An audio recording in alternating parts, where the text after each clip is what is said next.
Welcome one, welcome all to Game and Ramble. And this is our show here on the Game and Ramble network titled The Ramble Report, where we go through each week and we dissect the news in the video game space and talk our shit.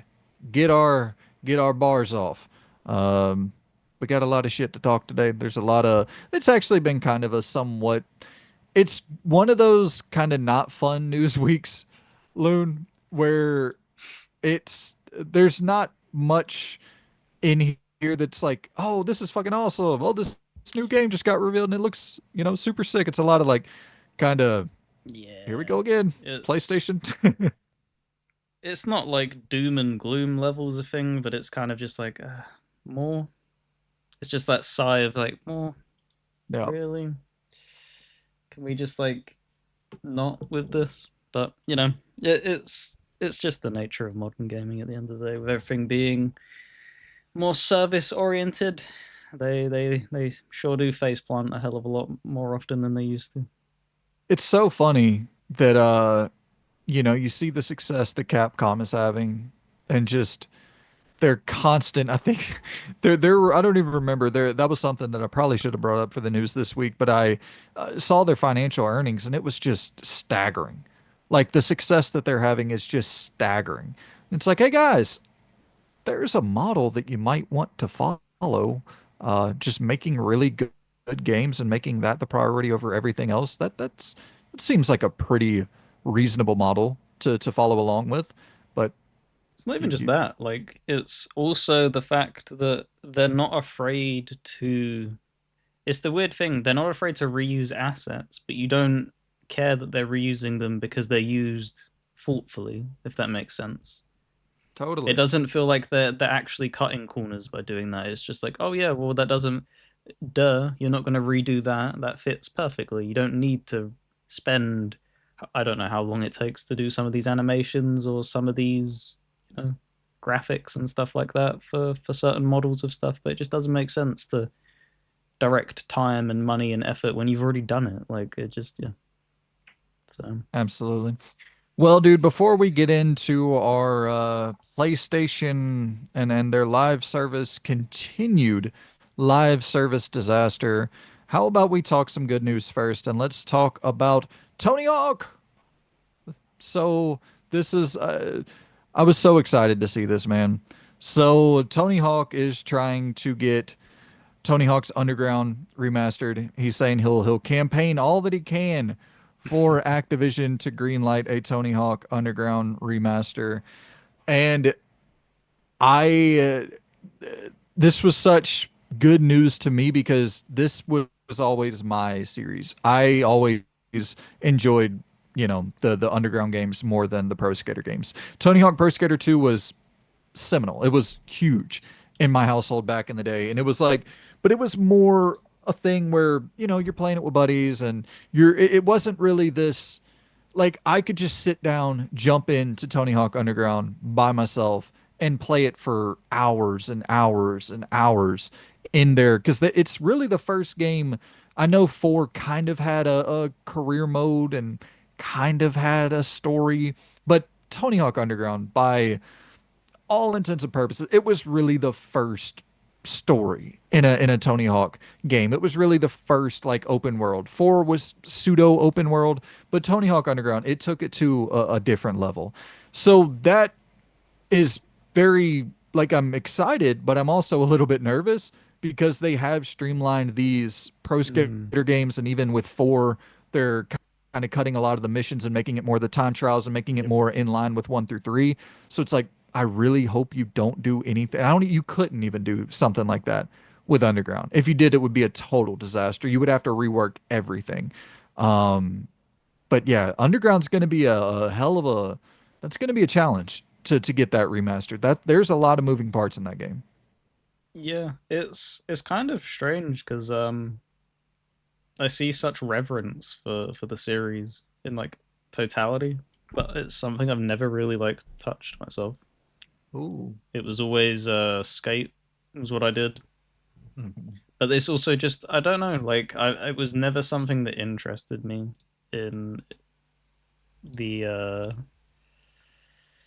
it would count as sports. It is a sport of some sort. Yeah, extreme Um, sports. yeah. So I was much more interested in like rally cars and stuff like that.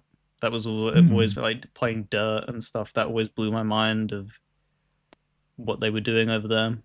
But I remember didn't really like Skate 1 or Skate 2 either, though. It was the kind of thing that Skate 3 was just what we said time and time again, just perfect place.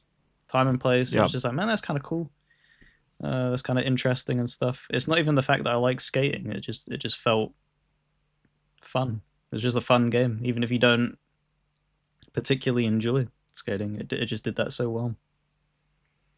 I think that you might really end up liking Underground more than the other games because Underground is more of a uh, like Underground is more complete feeling as a single player.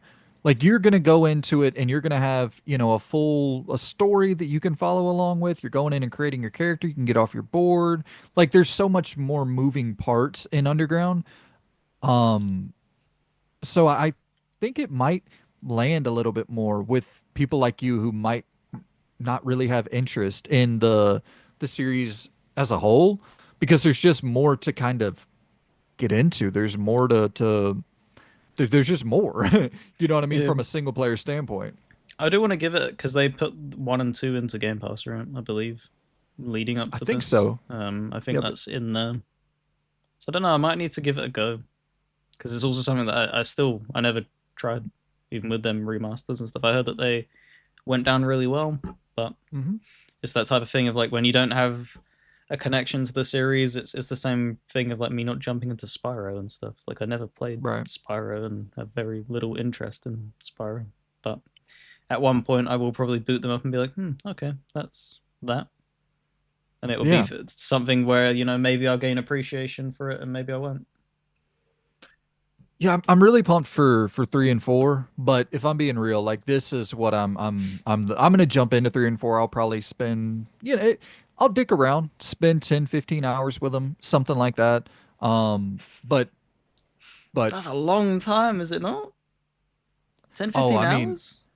bro, back in the day when I was playing like Tony Hawk 2 and really all of the Tony Hawk games, I would say very, very safe estimate. I probably put 50 hours into every Tony Hawk game from 2 to probably Project 8. Like I love those fucking video games. I love them. It's That weird just when I shows you how think clueless I am. Because there's probably going to be people like, well, duh, that's how much you meant to spend. Like, I don't know. Yeah. That sounds like a long time in a skating game. But yeah. well, let's be clear though. That was back whenever I was a kid. And whenever you're a kid, you have friends. Whenever you grow up, you're out of friends. So it's the thing like there's just no time in any it's sad. It's kind of fucking unbelievably depressing, but there's just not time to fucking get your buddies together and spend 100 hours doing different multiplayer challenges in Tony Hawk Project Wasteland or American Wasteland or Project 8 or what like there's no that time just isn't there. You know what I mean? And so it's like Yeah. I but Well, back in the day, because did we I couldn't break even. up? No, no, no, no. Because what I was going to Oh, say, you was like, because you're saying like even 10 to 15 hours is too long. We couldn't even lock down a way out. It took me right. 3 co-op partners, and that's like what, 8 hours?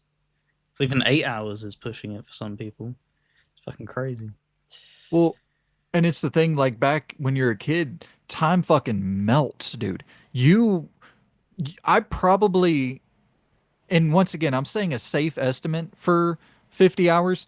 There were probably weeks, like individual weeks, where we spent close to 50 hours playing just one Tony Hawk. Pick any of them, really. Specifically, like that original to two, two to probably Thug 2. Pro Skater 2 to Thug 2, that the hour count on those were egregious. So I'll never spend time like that with them again, but I'll put some real time into Tony Hawk Underground 1 if they remaster that. But speaking of real time that you'll sink into video games that might be getting remastered, Grand Theft Auto 4. Hmm. GTA 4. A remaster of GTA 4 sounds really nice because the game's a little rough, man. And when I played through it, which I'm having horrible timing here with my first playthrough of games and then the remaster getting announced just which to be clear, this hasn't been officially announced yet. It's just a rumor, speculatory Yeah. information. If you look at Strauss Zelnick in the recent financial earning call for Take-Two, he said that I think there are four games that are like re-releases that he's planning from 2025 to 2028. So GTA 4 with the recent rumor from I believe it was Tez 2, who is a Rockstar leaker, um was saying that there's a GTA 4 kind of port, more so a port than a remaster in the works. Um and then with the Strauss Zelnick saying that there are four of these, you know, iterations to old games releasing in the next few years, makes sense that GTA 4 would be one of them because we already have GTA 3, San Andreas, and Vice City. So 4 would What kind are of be the next. We have other Red Dead 1.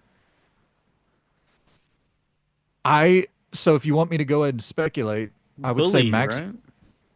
I don't think so, man, You don't think so? unfortunately. We know Max Payne. We know those are in the works. The remake for 1 and 2. So Does there that we have fall under their GTA. umbrella? Because I thought that was Mm, Remedy. no, Rockstar owns it. They're letting Remedy work on it. Ah, Yeah, they okay. bought it from Remedy. Because remember with Max Payne 3, they Yeah. bought. I thought they got Yeah. it back somehow for some reason. No, but they're continuing a partnership. They're letting them work on it, and I guess they're How publishing it kind of them. for. Yeah. Um. So if we're doing the math, four of them, we got GTA 4, the port. We have Max Payne 1 and 2. I don't know. I think they're trying to bundle those together. So I don't know, but let's just say Max Payne 1 and 2. Well, let's just do it as one game to have a little bit more fun here. Yeah. And then today, I don't know if you saw this, there was Red Dead 2 was rumored to be getting a PS5 and a Switch 2 release. So there's three, and then we have one more. I guess maybe Borderlands, like a Borderlands PS5 version, Switch 2 version for Borderlands 1 and 2. Ugh, that's so. No. See, when you announced that, because that's probably a lot more in the realms of like realism and keeping it grounded. I don't know. I was kind of like letting it run well and being like, man, classic like Rockstar titles like Midnight Club, Oh, Bully, stuff like that. I don't know. To me, like hearing Red Dead 2, that's yeah. I don't know. It would be cool to get it on Switch. Of course, it'll be good for them to experience it. But yeah, I don't know, man. Like if you're gonna be re-releasing stuff, re-release stuff that because I know one of the Midnight Clubs is available on Xbox via yep, backwards LA. compatibility. But there's like that's not the only Midnight Club, right? That's also a series. No. Yeah, that's what I mean. There's multiple ones that are kind of stuck. I don't know. With that like announcement, I was hoping for like older titles. Like I very much doubt Manhunt would get like the Mhm. nod, but that would be cool to see Yeah. that kind of fucking rattle people again. It's like, oh, here you go. In Well, in perfect 4K goodness, strangling somebody with a plastic bag. Let's go. to your point, Bully would kind of be the perfect game because there's no weird licensing at all in Bully. So with Midnight Club, like you can't really go back to Midnight Club 3 because you got 50 Cent tracks in there and Twista tracks in there. And like there would be such a licensing hellhole to go through. And half of the appeal of Midnight Club 3, which is the best Midnight Club, is it's one of the greatest soundtracks ever in video game history. It's fucking crazy. Like you could literally just sit there in your car not moving and like that's your if you were having a party and you just put on Midnight Club 3 and just like turned the brightness down on the screen or whatever, Turn the like that screen could be off and just let the right. audio play. Man, these are That banger tracks. This is a great mixtape, man. You Thanks. would literally be like, if you were in 2005 and that was your party track for, if that was your party playlist for the night, you would have been the hero of the hero of the ball. Like that is such a fucking, it's one of the greatest video game soundtracks of all time. But it's also, if they were gonna, because if you put Midnight Club 3 back on store shelves or back on digital storefronts and people bought it and that soundtrack wasn't there and it was like new music or, copyright free music See, or but whatever. they've done that before though. They did that with the GTA Definitive Edition. There were certain songs that were struck from it. So I Mm. think it's not out of the realms of possibility, but it's the type of thing where that will annoy people because it annoyed people with them being missing. There was a bunch of like Vice City songs, I believe, that didn't make an appearance. But I could see But them doing it, but it is just a headache. License issues is just a headache. it's also the thing where with the GTA games, at least 50% of the game you're on foot and not hearing the music. Whereas with Midnight Club, literally the entire game, you're going to have the music. Like it's synonymous. You have to have one to have the other. It's as much a part of the game as the driving and all the mechanics and the driving and the customization and all that. But Yep. Bully is perfect. What you said earlier, Bully is absolutely perfect because they don't have to go through any of those hoops whatsoever. And Bully, I bet you money. Bully launches day one on Steam. I bet you money.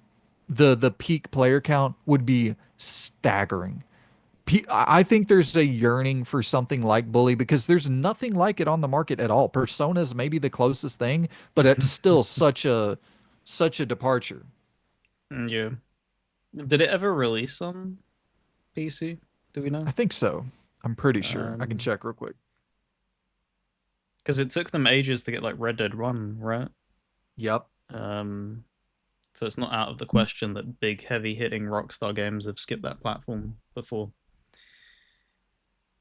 But yeah, Yeah, there's nothing else like it. Because even with drawing the only comparison that you would be able to draw with Persona is the fact that it is a school setting with mature themes. That is it. But they even the mature themes are tackled in completely different things. Like you're talking about a fantastical setting, essentially, sprinkled in with realistic things here and there, and then you have Bully where it's just like, man, this we probably don't want to admit this. This is probably close to some people's experiences, like to a certain degree of like going through school. Like this this kind of hits a little too close to home with how bad some of the educational systems are in some countries and in some parts of countries and stuff. absolutely. Um, and there's been it's so weird because there's again, like we said, it's completely unique now still because nobody even attempted to try and replicate it. I know it got a bunch of like, would you say bad press and stuff like that? People were trying to Oh drag it through yeah. the dirt. Like it was at one point, it was being compared to being like a Columbine massacre and stuff. It was back when the media Fox News. really had a hatred for gaming when they were trying to take down Mass Effect and stuff like that. The original Jesus. Mass Effect, it has pure sex scenes in it. No, it doesn't. You no, it really doesn't. But you know, Not you at do all. you. Um, so I think with that much of a stigma, it's why we didn't see anybody try to tackle that again. But I think now would be a really good time to try and like be like, here you go, here's a great game. Try and remind Absolutely. people of the good times. And that would be one out. So it came out, it's available on Steam. 10 years ago, it peaked at 2,000 players, which is, that's so fucking low. But I mean, once again, it's a very, very old game. And I think today, though, there's like a different level of, I really believe if that was polished up, remastered to some decent degree, it would have a pretty big pop. And then hopefully, what I would really hope for is if it hit crazy sales numbers that they weren't expecting, then it's like, ooh, maybe we buy a new studio, contract this out to somebody. Maybe we get someone on board to do a Maybe, Bully 2. maybe Jimmy goes to college finally. Think of how sick that would be. You're going out and fucking, you're getting hazed at frat parties, you're fucking trying out for different like co-ed teams, co-ed sports teams, and um, yeah, man, that there could be a lot of fun stuff with Mm, a bully too in college.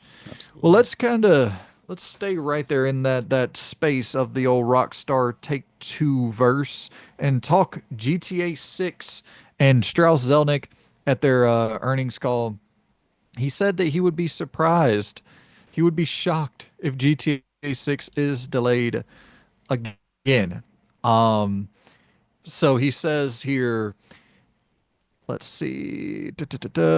In saying that, fans feared that GTA 6 might potentially be delayed again after industry expert and analyst Jason Schreier warned there's no guarantee that May 2026 is a sure thing. This is coming from Insider Gaming. Take Two CEO stepped forward and reassured concerned fans. In an interview with IGN, Take Two CEO Strauss Zelnick said, I think historically, when we set a specific date, generally speaking, we've been very good about reaching it. So he's saying, you know, simmer down. Don't worry. GTA 6 is going to launch on May 26th, 2026. Loon, do you believe that he's trying to put out the fires before they start? Do you think there's still reason for a spark? Um, I think there's Bars. a level of truth there. I think if they hit that May release date, it will be with, I think, with what I said last time when we spoke about it. That's just going to be single player only. There will be no online functionality whatsoever. It will just be solo single player play in May, and then maybe, 'cause I think Red Dead 2 took a few months. It was either a month or two to get online up. I think they'll take a little bit longer with GTA 6. I think because May, June, July, would it really benefit them launching it in July? You'd probably want to push it a little bit further back because there's no rush and try and hit the holiday months and be like, okay, Yup. well, the online land's there and just absolutely, like I said before, that would have them dominating the beginning half of the year, dominating the ending half of the year. And they just, what other game has really done that to that degree? There hasn't been really. Like, you can have a No. game What that's other been game could? hyped throughout the whole year, but dominating it in that way that it would, I don't think there will be. Yeah. And there's not many other games that even can. That's the crazy thing is like sustaining hype for that long because the hype for the single player, I think you're probably right. It's probably going to last like Hmm? multiple months, which is surreal. I mean, people are going to be pouring hundreds of hours into that. And so here's a really interesting tidbit. He said in that same in the earnings call that development really began in earnest for GTA 6 in 2020. Mm. So that was probably the most interesting tidbit I found from that entire call is that this has only been in development for 5 years, like in real earnest development for 5 years. So Mm. not nearly as long as I thought. Yeah, the rumors were literally the because Red Dead came out in 2018, Yep. right? The Hmm. concept, because they didn't touch GTA 6 that whole time, supposedly. The concept spitballing began when that game basically launched. That's when they started coming together and being like, okay, here's the ideas, blah, blah, blah. And then once they had all them pinned out on paper and they had the vision that they wanted to do, 2020 was that's how long it took them to do all of that. 2020 was when the ball began really rolling. It is a little bit of a surprise. If that is the case, to think that 2013 was when GTA 3 launched, that you Hmm. left it that long. Like, there wasn't any, like, I know you've been busy with the online and stuff, but you'd have thought that, I know it just feels weird, doesn't it? Like, we go back to our youth, as it were, and knowing that, Vice City and GTA San Andreas were so quick turnovers and stuff like that. It just feels weird to think that there were so many years where they weren't even looking forward. They were just happy with where they were at because it was just dominating the industry. They were in no Yeah. rush to get a sequel out because it would have hindered the online growth. So I thought that, and obviously there are separate studios under Rockstar's umbrella, but I thought that it would be a thing where pretty much one studio was working on Red Dead 2 exclusively, one studio was working on GTA exclusively, but it seems that all hands are on deck for both projects. It's just so massive, both games. Like everybody is working on the the game. Like there is a game in development at a time. And I'm sure there's like writing going on for GTA 5, probably, or GTA 6. I would assume there was writing taking place in 2014 for the next GTA. Like I'm sure there was concepting and all of that, but like as he said, in earnest, to Mm. where this thing was actually a project that they were in the process of creating in 2020. So it's really for what they're striving for, that's not that crazy of a development cycle. Um, but regardless, It I hurts though. Would you agree, or would what you? hurts. The fact that because the only reason it took this long is because of the online. They didn't want to rush to release it because the online was the moneymaker. It wasn't actually the single player side of things. Like that sold shitloads of copies, but what was churning them out money year on year and keeping them at the top in the top charts and everything is the fact that the online just generated shitloads of money. So they're in no Wait, rush to try and get GTA 6 out the door and begin development on it. well, so from what this is saying, it would seem like the reason it took so long is just because of Red Dead, just because of Red Dead 2. No, there's no way. It would be the thing if you don't want to cannibalize your own product. What benefit would they have of launching a GTA 6 online and then that would eat into the player? Like they were growing year on year with players. So I think But it's just that thing if they had no rush to get it into development. well, yeah, I mean that's definitely true. But there was literally there would only be a 2 year period that they even could have. GTA, where Red Dead 2 comes out 2018, and they say this began development in earnest in 2020. Mm. So it's like they really didn't have that long. Um, for which obviously it doesn't hurt that GTA Online's just raking in dough, but we don't even know if GTA Online's going to become a new thing. Like we really have It's no idea. it will. There's I would bet everything I own that that will definitely come to fruition. There's no way they would leave that out on the thing. I mean, It don't. is absurd how much money that earns them. The thing that I'm worried about, that I think a lot of people will be worried about, well, I'm not worried about it. I'm worried about on behalf of other people is how aggressive they're going to make people transition. Um, you think of all them people that live in that online, where they don't touch the single player. They literally bought it for GTA Online. Because I think you can't even play a PS4's version anymore, right? Or 360's version, one of the two. Like that's Yeah, been completely 360 cut definitely off. not.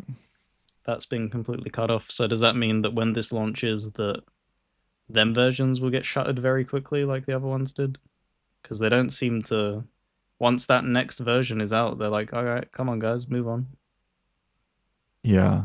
I a part of me thinks that it's going to be a continuation to some degree where you're not really going to like I don't how the fuck do you have that many players that you're just going to like tell them to, but I don't know, I guess since it's free, like I I guess mean, you're going to COD does it is it every year, free? right?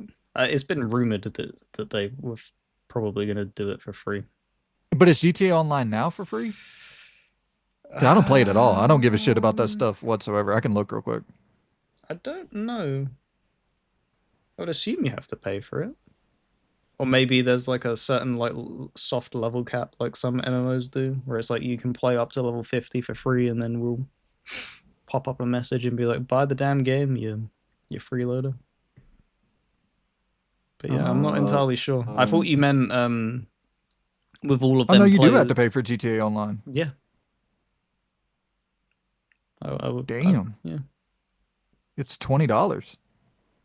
which is what is kind of making me think that if they were to split it as well, what that can also get them around the tightrope of they don't really care if they hit the negative press of $100 game, but they could turn around and go, all right, 70 for the single player and 70 for the online in like 4 or 5 That's months, like that, and that would be like, there will be people like me that will be like, that's fucking absurd. But there will be people that don't care.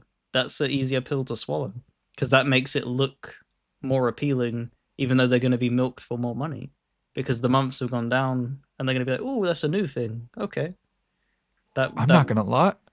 For someone like me, that is super appealing because then I only have to pay $70 because I'm not gonna buy the online shit ever. Like fuck y'all, if y'all want to spend 140, go ahead. But I just want to play the single player shit. Um, I think so that could dude, be a that very that could be a very good way of dressing it up. yeah, I didn't know it was $20. God dog, I mean we're 10 plus years and it's $20 to buy GTA. Okay, very interesting. Um, wow. So that makes me completely rethink what I was just saying, where I was saying that I think that might just be some progression from GTA Online now to the new version of GTA Online, where there's no fucking chance you're going to be charged a premium Yep. price for GTA Online. Are they going to call it GTA Online 2? What the fuck's going to be the naming convention? I have that yeah, I couldn't even begin to try and like unravel that. I would assume they just name it the same thing and strangle that previous player base as quickly as possible. Get them to migrate over. Because the thing is, as well, is when I don't know if you probably don't know this. When you initially migrated from the 360 to the Xbox One thing, like your progression didn't go backwards. If you went back to the 360 version, whatever you did on that Xbox One version never came back. It was a one-way transfer. It went forward though.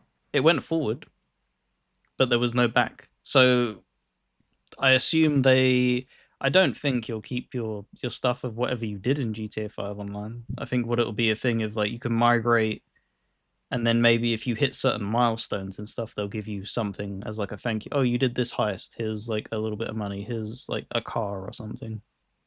I don't. I think it's still going to be start from level one again because it benefits them the most with Rockstar. Because then they get you through that grinding loop again, and you're going to be more likely to buy the shark cards. He said that another kind of interesting bit here is that he said it was only a 6 month delay from what they plan to launch to where they're launching now. And so, yeah, I mean, I guess that makes sense. So, November, I'm guessing they planned for November and now they're going to hit May. November, December, January, February, March, April, May. Yeah, so that's 6 months. Mm-hmm. Um, so I'm guessing that they were going to try to hit that either late October, early May, or early November, and so delayed 6 months. I do still think that there's a likelihood that we're playing. Here's the thing. Here's the thing. I think this game's gonna come out whenever it's ready. I don't think, like you said, with GTA Online just milking fucking cash. They have no real urgency to get this out immediately. I think that it's likely that it'll come out in May, but I think it's just as likely that it comes out October 2026 because I believe that this thing is probably right now already complete. And they're just polishing the fuck out of this thing. I don't think there's anything that's going to change from now to when it's released at all, other than I think it's going to just be extremely fucking polished when it comes out. And they have all the resources in the world to make sure that it doesn't come out broken. I would imagine right now if they pushed launch on GTA 6 and it was available worldwide right now, I bet what you would play right now would be better than base Cyberpunk when Yeah. Cyberpunk came No. out. Yeah. No. No doubt. No doubt. It's the type of thing, though, is that they have a reputation to upkeep. Yep, The moment that that reputation goes away, that's it. You don't get that back, totally. and they know that. They know that they didn't care about it for the definitive edition because it didn't have their it has their name tied to it, but it's not them themselves doing it. So it's just like, do okay, you fucked that up. We'll come in and fix and stuff like that. With their main line titles that they push out, Red Dead 2, GTA 6 and stuff, they cannot fumble at all. They realistically could put it out and people would give them the benefit of the doubt, but it's just that type of thing of like you have this rock solid reputation of delivering a certain bar, And there's a reason that 99% of people think that you're at the top of the industry in everything of what you do. You can't ever fuck that up because the moment that you fuck that up, that's it. That's gone. That will never be. You will have that reputation's gone. You will never get that back, and they know that. And it's just the type of thing where they have that reputation, and then on top of that, they're in no rush with like what we said with GTA 5. They're still generating shitloads of money, so they're in no rush. They have the best of both worlds. They have that acclaim that they have and pedigree, and they're also in no rush to cash that in. They can put it out whenever they want. And I mean, as well as that, like what you said about the Grove Street, the port or remaster of 3 through San Andreas, like they I think that was a black eye that kind of woke them up a little bit, where they were like, "Oh shit, we can't just be willy-nilly about this shit." Because I think they ended up something happened with Grove Street where They I don't know dismantled if them, I believe. They yeah, dismantled them, they took it apart, and then they made a very like forward statement being like, okay, we will fix this. We will come. It was a massive puff chest thing of like, we will fix that fuck up because that's not up to our standard. That's ridiculous. And that's the type of thing like they have a very, very high standard. And yeah. even with that, it didn't do as particularly any damage, really. I don't think anybody lost any faith in them whatsoever. But they can't have any of them flies buzzing around their head. There's Right. nothing that they can have over them. Because I mean, it's one of the so here we'll just move on real quick. He said Strauss Zelnick said in that same earnings call that Red Dead Redemption 2 has now sold 74 million copies, putting it 1 million behind PUBG for the seventh best-selling game of all time. And to just kind of stay with you there in terms of that reputation, if you look at the top 10 best-selling games of all time, Nintendo and Rockstar have 5 of the 10 best-selling games of all time. They occupy half of the top 10 best-selling games of all time list. So it's to your point again. That reputation means something. Nintendo's reputation means something to them. Rockstar's reputation means something. Mm-hmm. And you get to a point where you're seeing now with Nintendo, doing some shady ass shit. And it's like, I say it all the time is perception is reality. And like, if you are perceived as the top dog, then sales typically reflect that. And if you're perceived as like this shady nickel and diming kind of, throwing out kind of cash grab this, cash grab that, like your sales begin to reflect that. We talk about it with Ubisoft nonstop. Ubisoft still makes really good games pretty frequently, but in terms of success, Ubisoft definitely isn't as successful as they once were. You know what I mean? And it's a lot of perception more so than reality. I think Star Wars Outlaws is as good as almost anything Ubisoft's ever made. You like Shadows a whole hell of a lot. Assassin's Creed Odyssey was excellent. You know what I mean? It's yeah, it's just 74 million copies for Red Dead 2 It's is fucking that's insane. insane. That's baffling. Yep. Because here's when you start talking about GTA Online or GTA 5, you immediately start talking about GTA Online. You know what I Mm-hmm. mean? And you're like, okay, well, GTA 5, people really, really love it for the single player, but they really love it for the online. But with Red Dead 2, it's like, I think 74 million people bought that game because of the story. 74 million people buying a game for a story? Like, in this generation of our TikTok ridden Yep. fucking ADD riddled brains, that's impressive. Yep. And kudos to them. Absolutely. Well, my friend, how about we talk about, in my opinion, in that same realm of magnitude of just humongous game releases, BGS is right there in that company as well. And Fallout Season 2 has been given a release date for December. The Amazon Prime Video exclusive series that kicked off last year with old Ella Purnell and what is it? Walter Goggins? Walter, isn't that his name? Walton Walter Goggins, Walton Goggins. I believe. Yeah. I just finished watching The White Lotus season 3, and he was kind of the star of that. What a act! That dude is a hell of a fucking actor. It Hell is. of a fucking actor. It's really crazy because he's been in quite a few things, and I still don't think he even gets like the credit he deserves. He's a really good actor, as you said. It's that type of thing where, unfortunately, it feels like he's never gonna land the role that breaks him into like mainstream love of like a somewhere where it's like, oh yeah, that's Harrison Ford and stuff like that. But Hmm. he is so damn good. He is, man. And so they within all of this news, season 3 is also confirmed to be in the works for Yep. Fallout. And I remember there was some a character from the show talking about they think their character arc will end in like season 6 or some shit. So it's like, damn, they got a lot of plans for this going forward. And I think for great reason. That show was incredible. Season 1 was absolutely excellent, in my opinion. And I think the because remember last time Microsoft kind of had something ready to go in terms of something to coordinate with the release of the show in the game space. They had that Fallout 4 slight upres, and Oh you remember that it was like yeah. the next gen version. Yeah. It didn't land the way that they wanted it to, though. Boy, did that piss people off. Um, yeah, they need to handle that better. But yeah, sorry. No, you're good. It's so I'm just kind of wondering, before season 2 comes out, I'm assuming that they have Virtuous or they got somebody, I would imagine right now cooking up either a Fallout 3, Fallout New Vegas.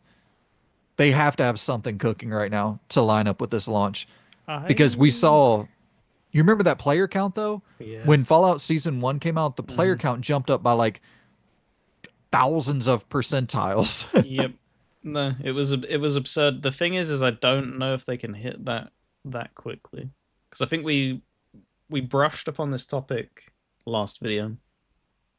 Um, of me drawing the comparison between like Obsidian having that really short turnover cycle and stuff like that. And if the bones are already made, you could probably squeeze it in, but it's that type of thing of like you wouldn't. Can they make it happen? Because that's the thing again. Back to the reputation thing. The moment that's gone, because right now they're riding really high on Oblivion, right? If they rush to try and get a Fallout 3 or a New Vegas remaster done and they fuck that up, that's going to do so much damage. I think they will probably just do a event in Fallout 76. I think it's going to be kind of disappointing to people. Oof. I think That that they'll save season 3 for the big thing and try and be thematic and be like season 3 is a remaster free and stuff like that. Because I'd be very surprised if they try and rush this through to the finish line. As much as I'd that want like a New Vegas remaster more than anything, I think it would be, unless they have full faith in Virtuous and Virtuous is some like unsung hero that they do this and they land it again. It's like, man, they got pedigree over there, and show me that, then I'll happily be wrong. But I don't know. I don't know if they would want to rush that. Well, yeah, and I mean you got to keep in mind Virtuous also has that Metal Gear game that's coming Yeah. out in August. They're very very busy. So, but I maybe they so December is Fallout Season 2. August, yeah, I don't know. That is a very very quick That turnaround. They gives just launched that Oblivion gives and them about 6 to 7 months ish to, because they're obviously still going to be patching Oblivion as well. Is what people also need to keep in mind. That yeah, it's that's not broken. done. That's not done. It's not flawless. It's a really good remaster, but it's not impeccable in every sense. Like it has things that need fixing. I Yeah, I don't know. It's It's interesting. yeah, and we also got to keep in mind Virtuous, they have like 4,000, 5,000 employees, so they got a ton of projects going. I wouldn't be surprised if a couple of them were in the BGS universe Elder Scrolls, and maybe Microsoft straight up contracted them to like, y'all are working on a couple things simultaneously for us. I mean, that wouldn't be totally surprising to me. But yeah, Fallout Season 2, December. I mean, are you excited for, you watched all of Season 1, right? Yep. You I pumped? I like Fallout for the most part. I thought the show was better than anything Bethesda's ever done. Yeah, definitely Fallout character side, wise. Fallout side. It's the thing of like I've always ranked Obsidian higher than them. I just like the way that they tell their stories and stuff. Of course, we're a big fan of Obsidian, so that's probably Yeah. heavily centered in bias and stuff. But I don't know. They've just never the things they focus on in Fallout games are just not what I really want to be focused on in a Fallout game. Whereas the TV show, it had such good humor as well, Mhm. which they tried to do that in Fallout 4 and stuff like that. I think it kind of misses a bit. I think there was a good amount of balance in that first season of showing grittiness while also goofiness. It had a good balance of the wasteland of okay, that's absolutely absurd, where it had the Brotherhood of Steel being shown as yeah, we're tough, and then it has that funny moment where things go wrong, which is like okay, Yeah. that's kind of funny. That's good. And then you have the thing of like, oh my god, the slavery side of like. So there were things where you're selling people and stuff like that. It's like this is a good balance. If you can keep this up, um, I think you have a really good show on your hands. Yeah. I agree. I just, yeah, I think that that is such a fun universe to explore in the way that they're exploring it. You know what I mean? It's just such good, it makes for such good character centric stories that I don't think, I mean, I don't know. Some of the, not to shit on the games, I don't think the writing in most of those games are like through the roof. I don't think it's exceptional, but I No, do think the writing in that show is damn good. So pumped for season 2. I'll be there in December checking you out.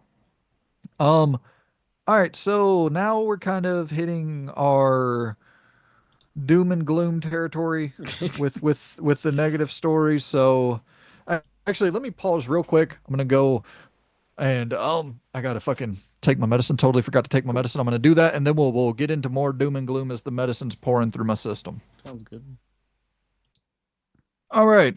So speaking of the negative news of the week, I guess we'll kick it off here with some lighter stuff and then get into the heavier stuff as we go on. Marvel 1943 has been delayed. The Rise of Hydra game, the Amy Hennig title that has been in the works for some 25 time. years. Yeah. That's what it feels like. It's um it's kind of crazy this week with the Jade Raymond stuff where well, spoiler for a later topic, but she left she left Haven Studios, the studio that she founded, and in the same week, Marvel 1943 Amy Hennig's game gets delayed, which if people will remember, Amy Hennig and Jade Raymond were both working on that Star Wars game at EA, Project Ragtag, under Visceral. Hmm. It's just like, golly, could y'all not have did this on separate weeks? This just seems too I don't know, fortuitous. This seems too. I'm hoping that this game, the Amy Hennig game, actually does release at some point. The Marvel 1943. I think it looks cool, but we don't know anything about it. We have seen not a shred of gameplay of this thing, so who knows? She has a stigma, right, of being cursed at this point. Hmm. It's kind of that thing of like whatever you're a part of seems to never go right because she was 1313, right? If Yep. I'm not mistaken. Or no, she was Project Ragtag. Was she also on I 1313? thought I she can look was it up. also on Star Wars 1313. Let me check. I could have sworn that that was a thing of hers because it got canned and stuff, and then people were like, "Man, anything you touch just seems to just never come to fruition." It's just a really weird thing, and it's because she was originally with Naughty Dog, right? Yep. It's like it's kind of weird that you've left and nothing because she hasn't released anything, if I'm not mistaken, since leaving. Has she? No. Yeah, not since leaving PlayStation, as far as I'm aware. I And think what year was Uncharted that? 2015 2015 or so, I would say 2015, 2014, something like that. 10 years without a Yeah. release. That's come on, man. Even Kojima put something out. Like, I'm sorry, I don't want to be like horrible, but like that is absurd. A decade without anything coming out, like that's crazy. Yeah. I mean, I think she took some time off and stuff like that. And it's kind of a different thing with her compared to Jade Raymond, which we'll talk about in a little bit here, where Amy Hennig has a hell of a fucking portfolio. You know Mm-hmm. what I mean? Like it's decades and decades of releases. Where with Jade Raymond, which once again, we'll get to that story in a bit. Um, that's the more kind of insane one to me, where it's like, yo, there's some crazy shit on that resume for Jade Raymond, just kind of dipping out of studios that she founded pretty quickly, like consistently doing it. Um, Whereas Amy Hennig, I think, just kind of she gets put in some shitty situations, like the EA thing. That was just EA, a total collapse of EA. They did that to like 75 games back to back to back, just canceling games that were near completion and shit. Where they just wanted to triple down on everything live service. So that there goes 5 years of her career right there. Um, and then so now we're here. I'm assuming she's been working on this for the last few years, 3, 4 years, something like that. So I mean, her career it seems all accounted for. Yep. You know what I mean? Like whereas with Jade Raymond, once again, we'll get to that in a second. It's I said that 700 times during this thing, but um yeah, I don't know. More so with me with Amy Hennig, I just kind of feel for her. Mm. Is more the situation. It just doesn't Yeah. seem like she's landed great roles yet. No. No, I do feel for her as well. And it was a disappointment with all these things that got cancelled because they sounded like really cool, interesting projects. And as a player and a fan of these IPs and stuff, it's never good to have these things ripped out from under us. But at the same time, like it's that thing of like, man, you really need to like not fumble this one because then it really you are cursed at this point. You need to get this out and it needs to be good because if you've been tied, because this is the thing of what, again, leading back to the reputation thing, if a bunch of your stuff has been cancelled, this comes out and it's a disaster, does that mean EA was right all along and people have been like firing shots at EA for canning these projects? Well, how do we know they weren't in the same state as this?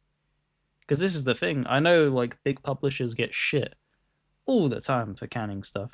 But there are some times where it is justified to can a project if it is in absolute terrible state and it's just not seeing any progression.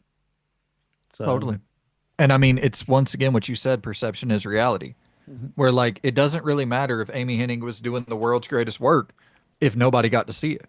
Yep. And like that becomes the reality. So I guess if you want to kind of skip ahead and we can Yeah, talk we this can. place.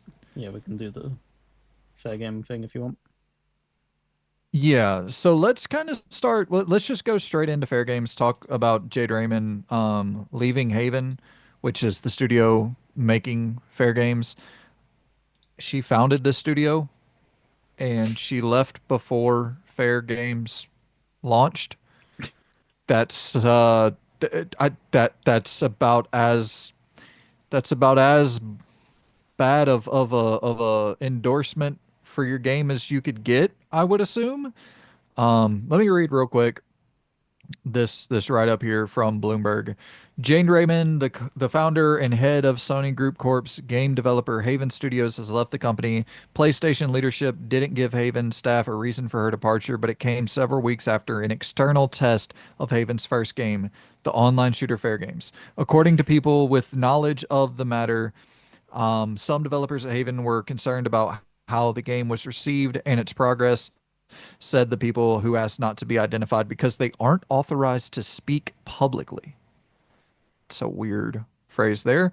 Jade Raymond has been an incredible partner and visionary force in founding Haven Studios, a PlayStation spokesperson said in a statement. We are deeply grateful for her leadership and contributions and wish her all the best in her next chapter. So a bunch of corporate speak. Um, Da, da, da, da. The spokesperson added that the company is committed to supporting Haven Studios and excited to continue the journey with new co-studio heads Marie Eve Danis and Pierre Francois Sapinski. I fucking suck with the damn pronunciations. Um, let's Yeah, see.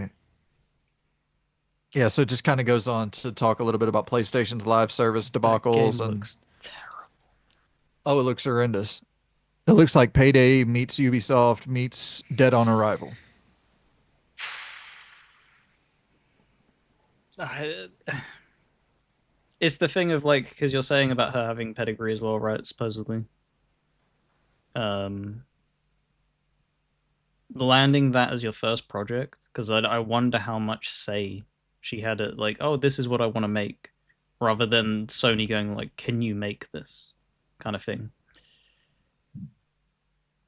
We're seeing the reception leading up to Marathon. No one cares. No one cared about Concord either, and this is in that same boat of like no one will care when this gets in its like final stages leading up to thing. It doesn't matter what you do.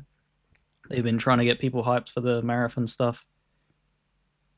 There's nothing there.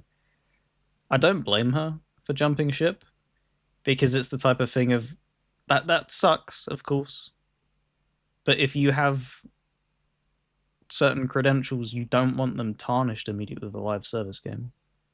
Because what I think back to Cliff Blazinski had a really like solid reputation at some point. Like people were like rooting him on and stuff like that. And I can't remember what was his live service game that he did. It was basically like a Quake kind of thing that he was trying to Yeah, push, and he was like, "Yeah, this is it," and stuff like that.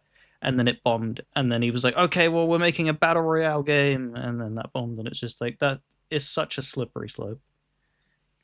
It and you don't want to repeat them footsteps because you don't get out of them slopes that you head down. It's so hard to get out of it. So I just feel bad that that's the project that was tied to them leaving for the first time, and that was the first thing that they had to pick up. It's unfortunate. yeah. So I think, if I'm not mistaken, they were working on this game, and that's why PlayStation bought them because they believed in this project, which is, I mean, it really, I don't want to go on a full diatribe because I've done this 100 fucking times where I just sit here and rip into PlayStation about their live service debacle. But it's once again like I can't make the news. The news is made and I just like this. We just talk about it. It's just there's no bias here to the facts that are happening. It would be different if these live service games took off, if they were all Right. Helldivers too, and then we were presenting it as like we don't like live service games. They've had one hit, really, in the grand scheme of things, compared to all of these other misses, and this is lining up to be another miss. This thing's not coming out.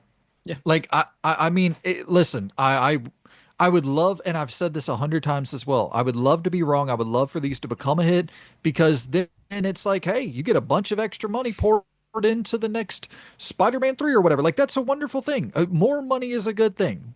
But this is not this I would be stunned if this comes out. I imagine at this point they've spent hundreds of millions of dollars on it. Why release it and not be able to write off that loss? Like just write the fucking thing off, try to get some money back on this thing. Um it so here's the a lot of people are talking about the same thing that we just discussed with Amy Hennig in the same vein with Jade Raymond. And like I said a second ago with Amy Hennig, I don't think a lot of that's warranted. I think that she was, I mean, you're talking about Legacy of Kain, you're talking about the Uncharted game. Like her work spans decades of successful IP.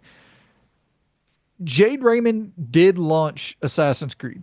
Like she is, credited for being the visionary who kind of got one of the key visionaries who got Assassin's Creed across the finish line. I think she was the executive producer for that first Assassin's Creed game, if I'm not mistaken. And I think she was also the executive producer for Watch Dogs.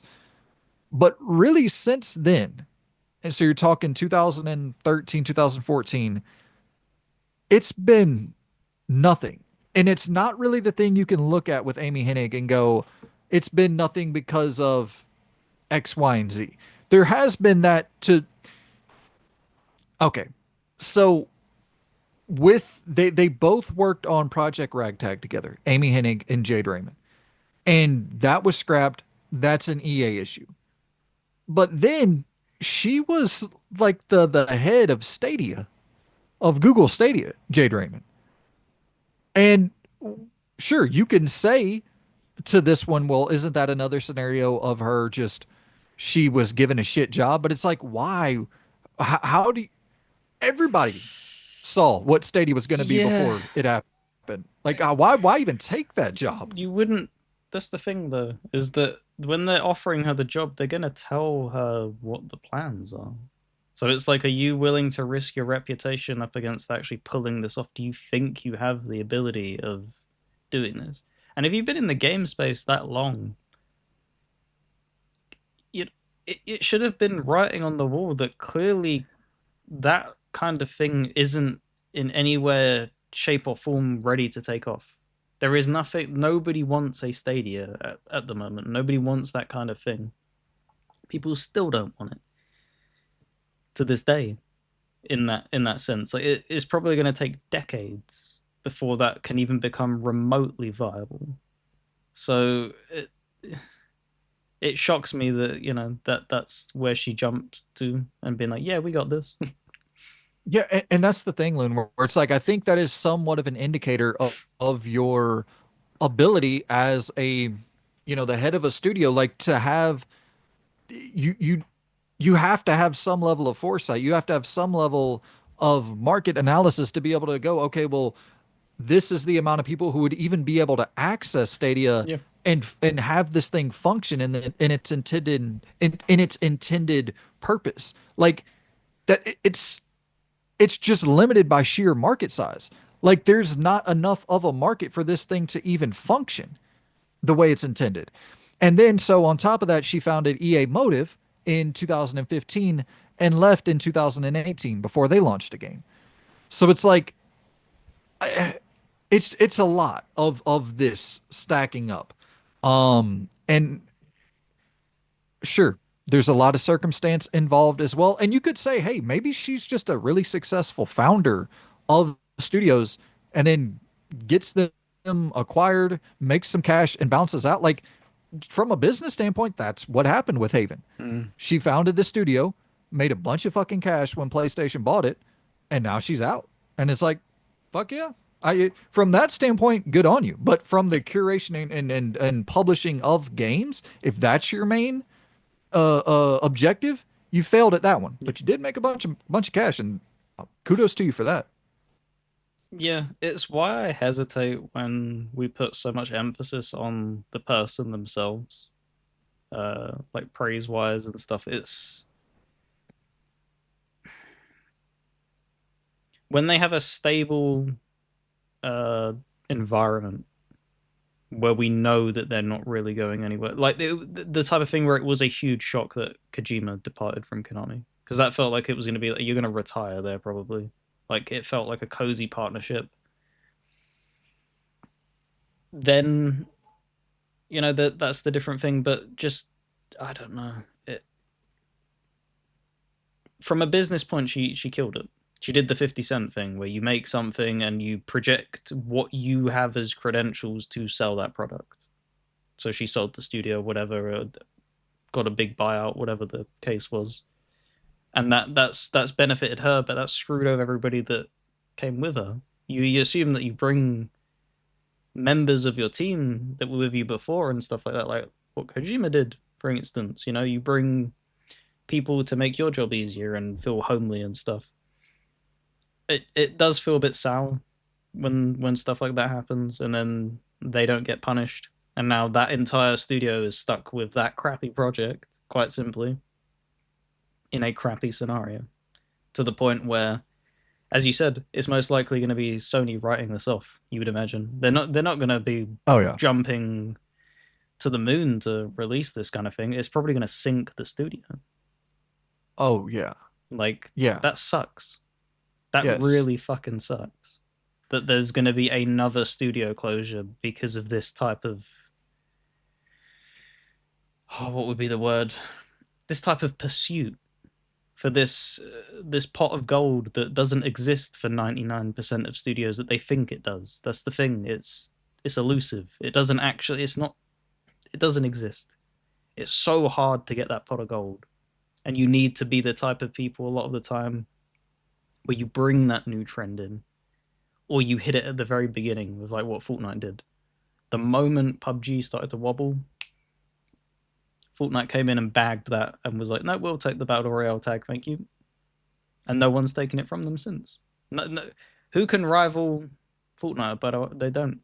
So this is the thing of it's just another crappy shooter, is what it looks like, and that's just not going to do anything in this market. Well, Loon, how about we stay there for just a second? And because really, if I'm being completely honest, and I hate to be so frank, but I don't give a fuck at all about Jade Raymond leaving Haven. I don't give a fuck at all about FairGames ever coming out. I don't give a fuck at all about any of these games. But what I do care about is the wasted resources. Mm-hmm. Because I'm a PlayStation guy. I love their output. That PlayStation 4 generation was probably my favorite run ever in PlayStation history. Maybe my favorite console run ever. Just in terms of the amount of high quality experiences that were on offer and how these studios were just firing on all cylinders. So let's talk about that for a second with this live service initiative and just talk about how disastrous it's been. Concord, it's dead. The studio shut down. The Last of Us Online, you wasted probably 4 years of Naughty Dog's time on this. The game was canceled. Twisted Metal, canceled. Spider-Man, the live service Spider-Man game that they're working on, canceled. Insomniac probably wasted, I don't know, good 2, 3 years on that. London Studio, their live service game, canceled. The studio was shut down. God of War had a live service game in development by fucking Blue Point. Your remake remaster savants were working on a God of War live service game. That's canceled. Thankfully, Blue Point was not shuttered. Ben Studio, their live service game was canceled. Thankfully, the studio was not shuttered. Deviation Games, their live service game was canceled. And if I'm not mistaken, weren't they shuttered? I'm gonna be 100% Deviation. honest with you. I've lost track. This is the It's thing. yeah. Like, I've genuinely lost track of how many studios under this live service initiative that PlayStation have been chasing have absolutely butchered. They were shut down in March of 2024. Deviation. So I mean it is just it's been and okay, let's not end there, Lou. Let's kind of go on here for a second because we have in the works right now Marathon. What's going to happen to Marathon? And we'll talk about that in a second as well. Doesn't seem like shit's going too well over there at Bungie. Fair Games. What's going to happen to Fair Games? Dude, just is anybody going to play the fucking Horizon multiplayer game? Maybe, but hey, you know what they have if they don't want to play the Horizon multiplayer game? They have a Horizon MMO in the works as well. So it's like this has been literally batshit insanity. Batshit insanity. And I also want to shout out Radic on Twitter. That information was mostly pulled from a good synopsis that he drew up. So holy shit, man! It's like I said earlier. I don't make the news, but this is always in the news. So I'm always talking about it. I hate to be so redundant. That's like the 700th time I've had to talk about the PlayStation Live Service grave, but there's another game that's about to be added to it. I mean, like, you don't make it. You don't make the news. And this is the thing of, like, if people were happy to point fingers and laugh at Xbox's constant face plants and stuff, and, oh, they're laying off this or they're shuttering that, you can't have it go one way and not the other. Like, Sony isn't perfect. Like, they've made much better single player exclusives. Yeah, that's objectively true. They've done that. What the hell they're doing right now, I don't know what they're doing right now, but it ain't good. Because what people need to understand is, yeah, you're still getting like Ghost of Yote, Um,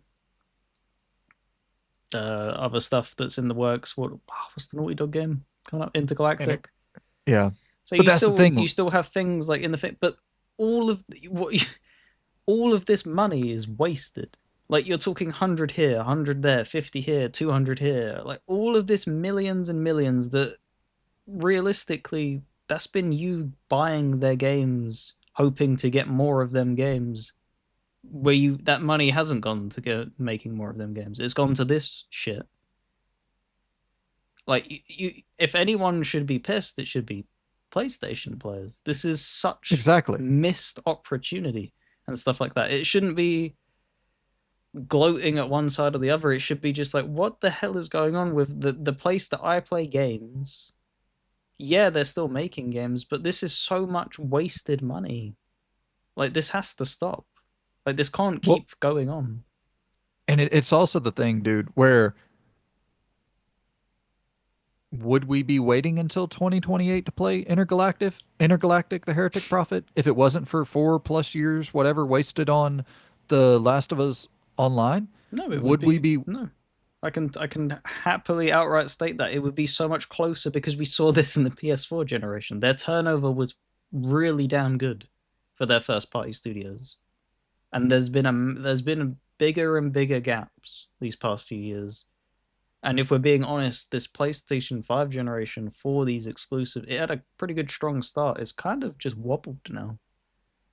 You're not seeing as oh, many like packed in kind of thing. It feels weird to look over at the fence because obviously everybody knows I'm much more centric on Xbox and just being like, where's the excitement? Because I even like me knowing I'm not going to play the games, it's still exciting to look forward to other people being excited for these like oh another Last of Us, oh another Horizon and stuff like that. It's just I like gaming as a whole package. So when someone else is excited, I'm excited with them. You know, it's cool well, to look forward to stuff. It pushes the entire industry forward. totally. Yeah. And it's like the thing that's because I mean, they've killed it with their third party deals Yep. to find the right games to get as exclusives in place of the first party games that are missing. And they've had great first party games as well.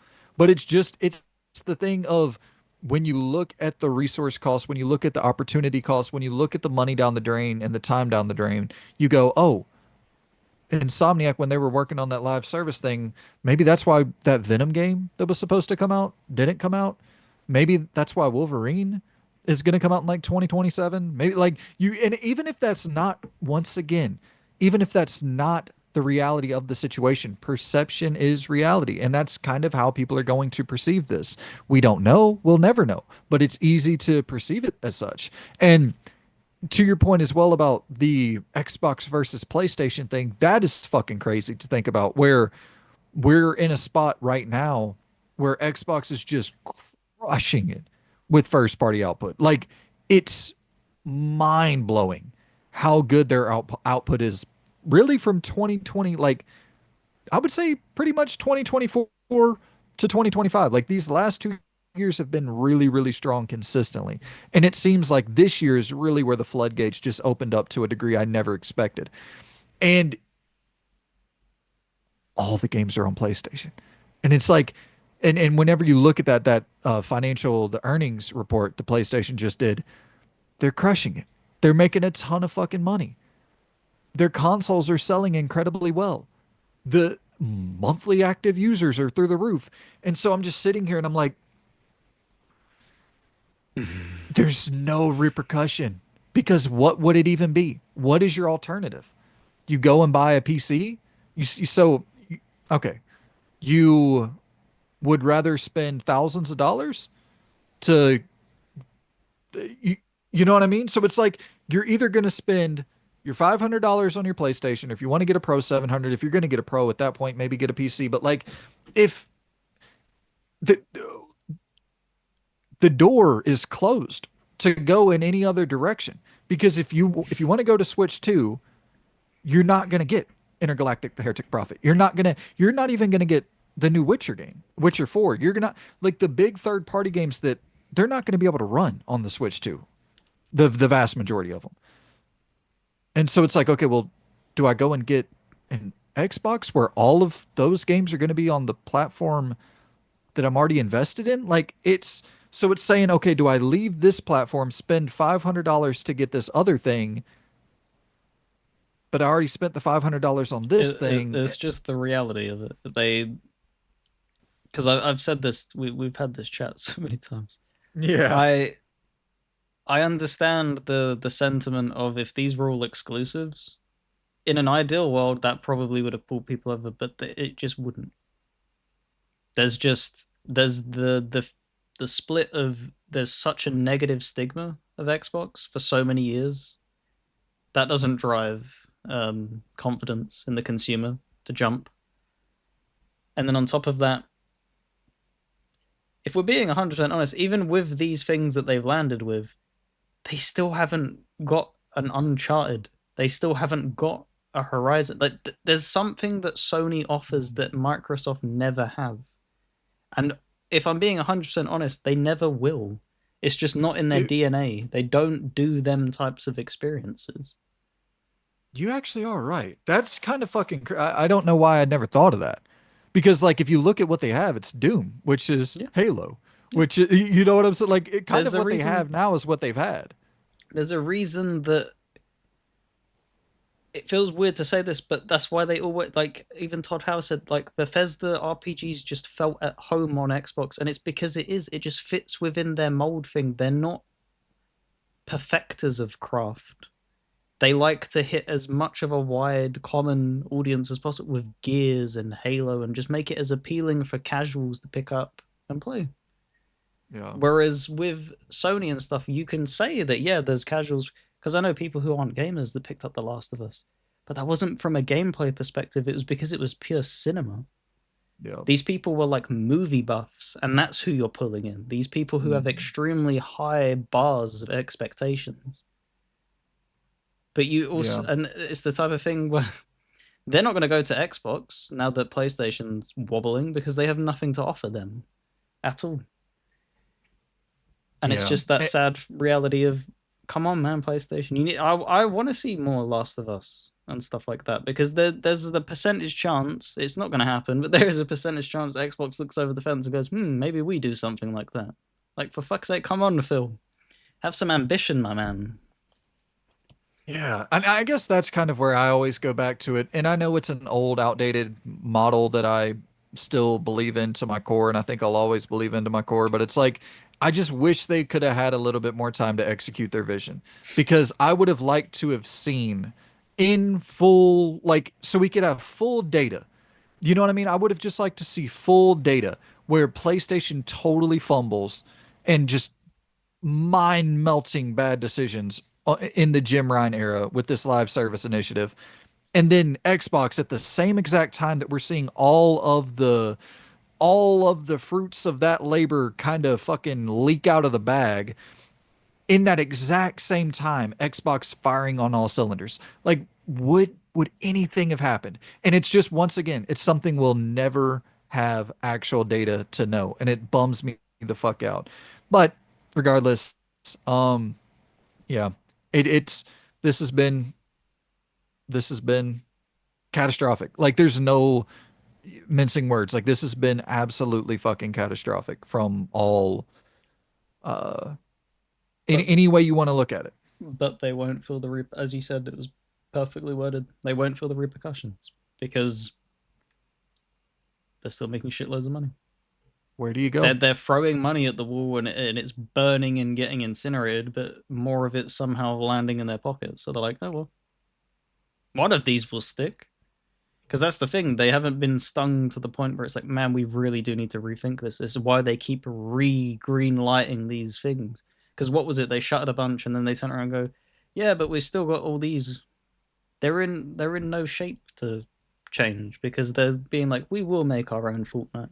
We will do Yeah, this. there's no pressure. They Nope. feel no like There's no competition. There's no pressure because you're seeing sort of the Nintendo.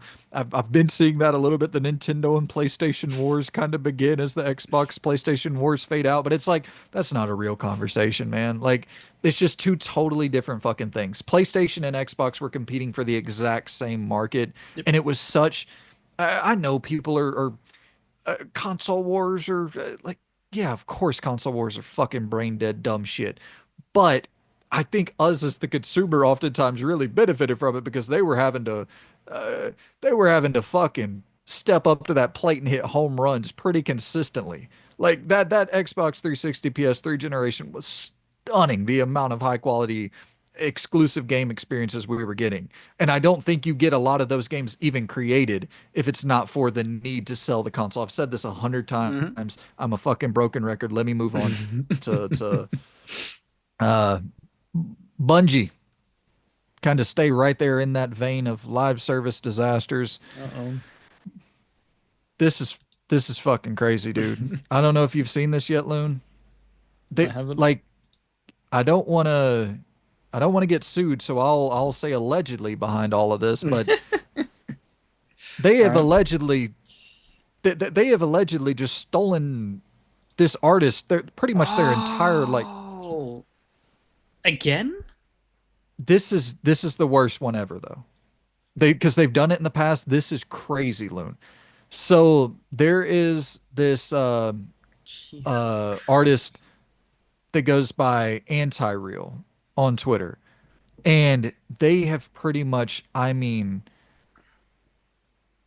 allegedly stole every fucking thing from this lady, and it is just to the point where like they literally there's images that she created of a company called ALEPH Dark Space Haulage Logistics. And it's this creation for, I believe, some project she was working on in 2017.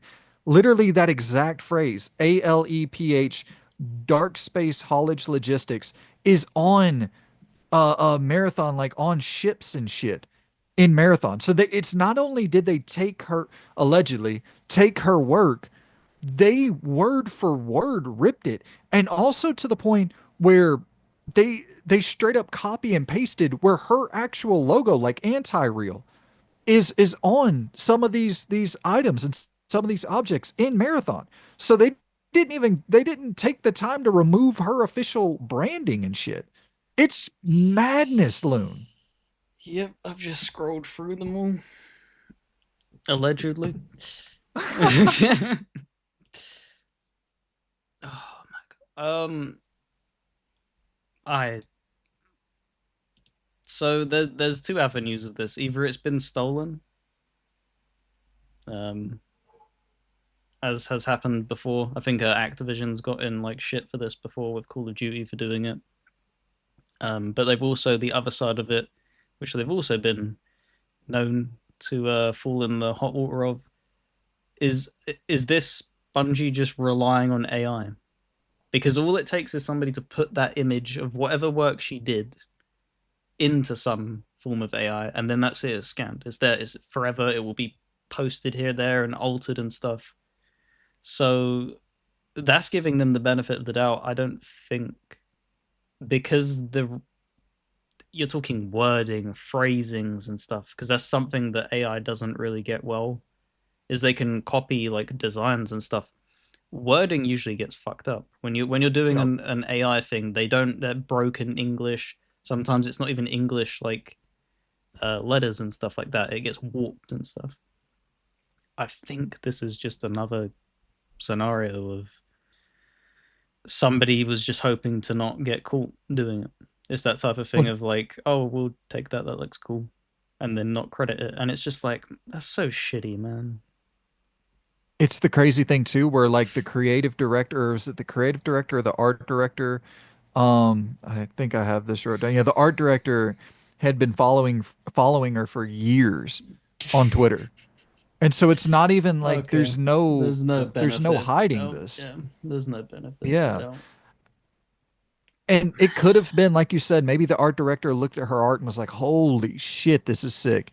And then took screenshots of it, sent it to a different art team. That art team just, I don't know. And I will be fair. Message them for how hard is it in this day and age?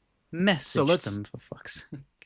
let's get to that real quick because I think we probably should say that up front out the gate. Bungie did reach out after all of this came to light, but once again, it had to Mm, come to light for them to no, reach out, which is that's totally fucking yeah, that's not saving grace. That is what I was getting at. Is all of these artists would absolutely clamor at the opportunity to have a game like that put in there, and a lot of them don't even need to be. They wouldn't even ask a lot of money. This is the thing with artists like that. It would be literal pennies that you kick their way just for the opportunity of exposure for to their be in the art, so credits. that Yeah. they can then propel their stuff forward. It it's the type of thing of like why certain people will happily take huge pay cuts as huge actors to work with certain directors, and others would be like, "Nah, man, I want a $20 million paycheck from this because it's heartless and soulless, and I don't care for the project." So yeah, I, it irritates me so much with to stuff your like that. point though, of this lady probably would have been willing to take pennies initially. Now she won't be. And No. that's kind of that's the thing where it's like it's you don't want to look at it as like, oh well, here's the positive spin on it, but if you want to put the positive spin on it, initially she probably would have been willing to take very little money. Now if they're going to pay her to settle this up and keep things right, they're paying her millions of dollars because the entire visual language of this game is allegedly her design work. Like it looks j- just like some shit she made in close to a decade ago. So it's all there. And there's also not even the benefit of the doubt at this point Hmm. because you've pretty much openly acknowledged that, yes, this was allegedly stolen. Um, and so now you can't just say, okay, well, we only took these things. It's like, no, you took Yep. the entire visual identity. You're paying millions of dollars if you want to settle this, allegedly. Remember that, guys. It's allegedly. Nudge, nudge. Wink, wink. Allegedly. Yeah. Man, what a fucking joke.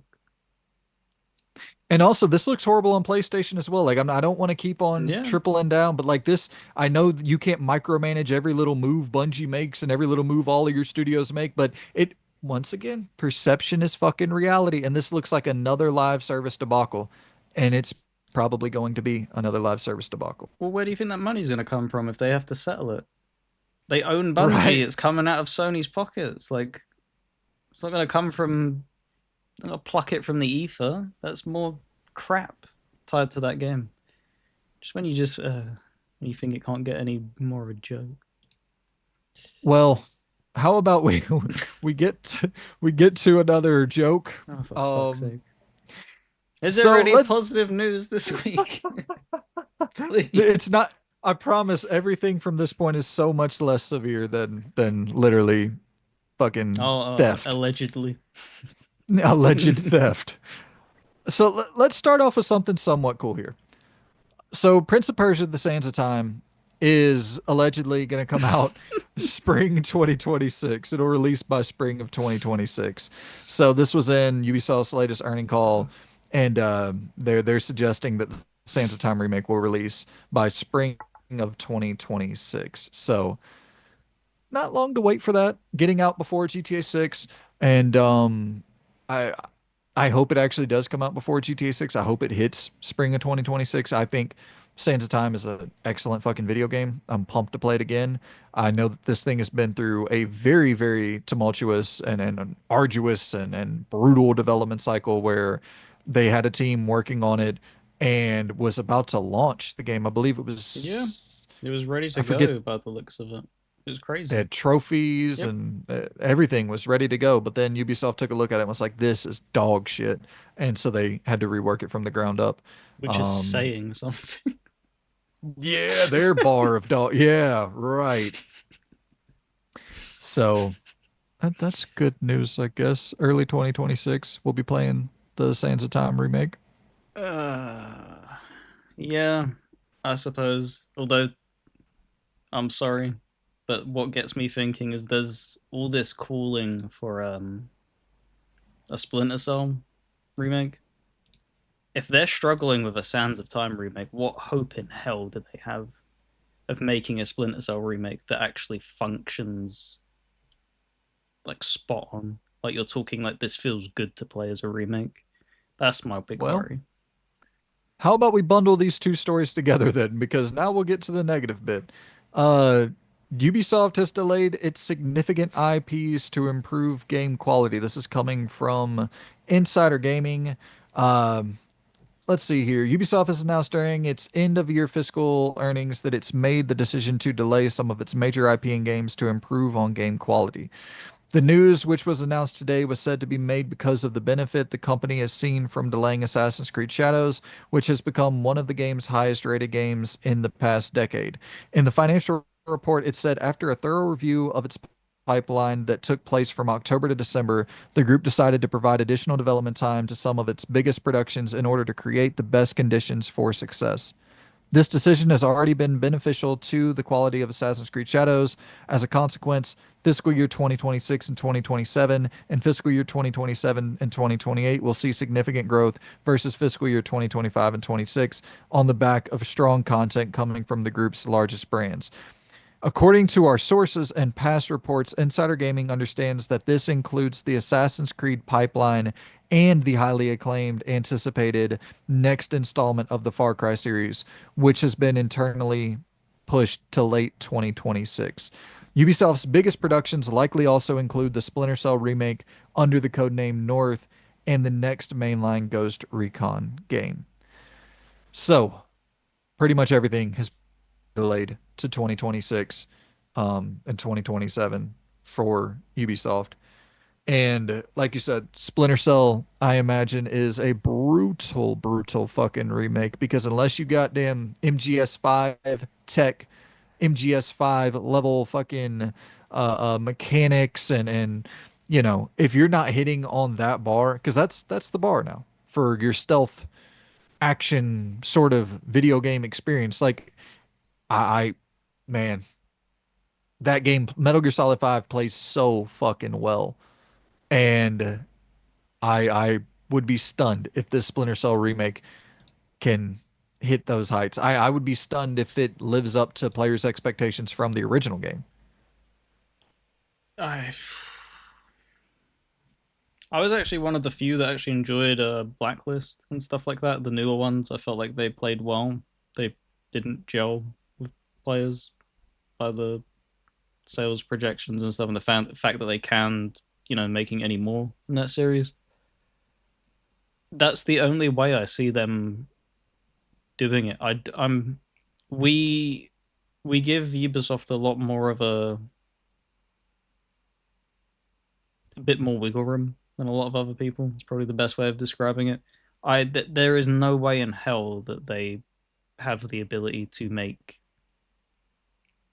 even what Metal Gear Solid 5 felt like. It's just not in their DNA. They just don't have the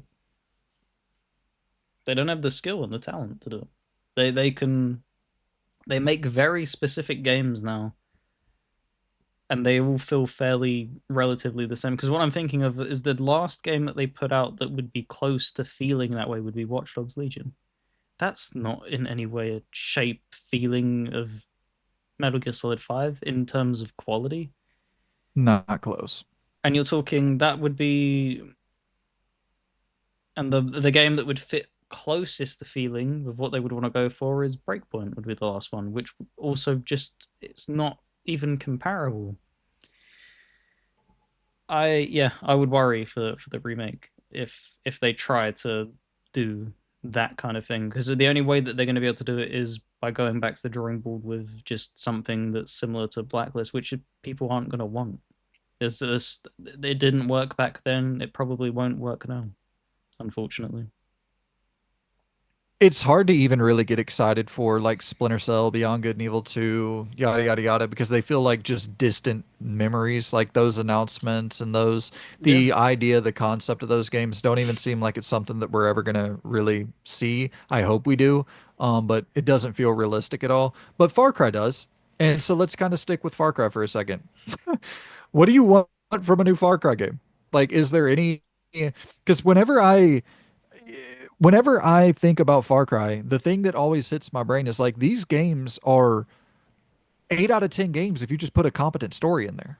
Like you could maybe even have a story so good it pushes it to a 9 out of 10. Like those games are really well made, fun as shit to play. The worlds are great. It's fun to drive vehicles and fly planes and kill shit. The gunplay feels great. The immersive sim, the light immersive sim tendencies. Like I'd love to see some kind of Indiana Jones inspiration because obviously Indiana Jones was inspired by Far Cry to some degree, and now maybe the inspiration can be in reverse. Can I go and grab different items? Can we make more of a melee based Far Cry? Like I don't know. What is the thing that's gonna Far Cry obviously sells well. It doesn't necessarily need to have a thing, but what is the thing for you that you would like to see? Since that's something that actually seems realistic.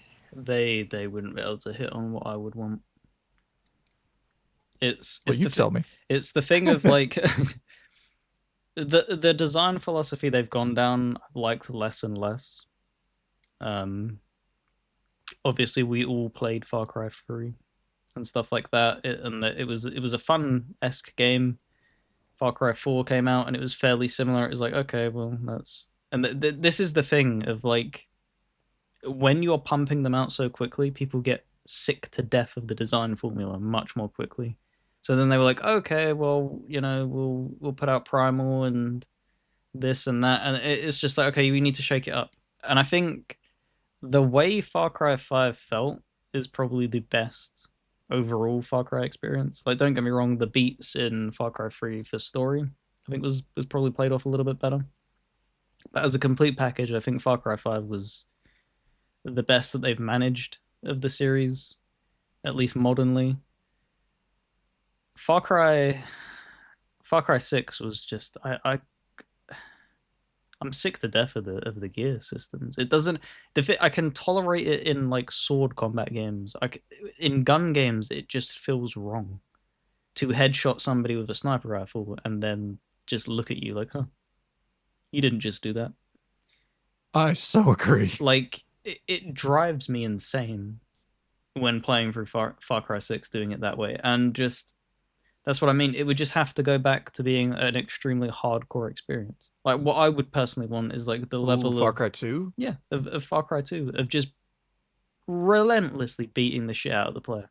I don't want malaria, don't get me wrong. I don't want that coming back and me having to manage. I don't want that kind of crap, but just the overall guns jamming and stuff like that. There's no damage indicators, none of that crap.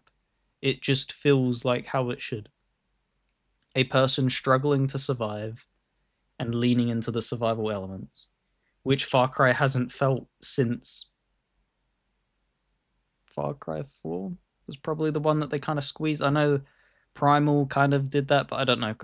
Primal felt very spongy as well in many aspects. But yeah, maybe Far Cry 4 was the last time that they kind of even remotely touched upon that. Because even in Far Cry 5, it's not a survival.